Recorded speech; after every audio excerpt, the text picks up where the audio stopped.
Tinan mo nabili ko na helmet dito kay TikTok. Natutuwa talaga ako sa kanya kasi may palibre pa siya reflector.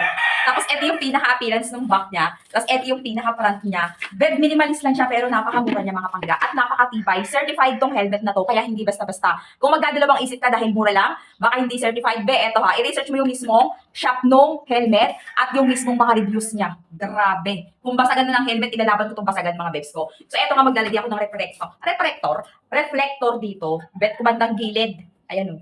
Ayan, bandang gilid. Dito maglalagay ako banda dito. So, dito tong no, tingin mo. Maganda bandang gilid. Likod. Tatlo to siya eh. Ayan o. Gilid. Gilid-gilid tsaka likod. Yun talaga yung good doon. So, mas bet ko maglagay ng reflector dito. Nagdagdag ako, yung libre niya. Tapos dito sa back, which is na meron naman na, pero dinagdagan ko pa rin sa taas. Tapos eto sa gilid nilagyan ko na. Sa front, no worries na rin kasi meron na rin naman. Ang kagandahan dito guys, eto may paganito pa siya. Yung talaga yung nagpaangas dito. At kung tatanungin niyo ako kung matibay, so far so good naman. Tsaka based sa reviews na nabasa ko, good as good naman siya. Yung pinaka-foam niya, beb ko, highly recommended din naman. Swak na swak lang din naman talaga siya para sa presyo niya. Kung gusto niyo yung ganitong klaseng helmet, ayan yung link natin, beb. Maglalagay ako dyan. Check out nyo na habang mura pa kasi guys.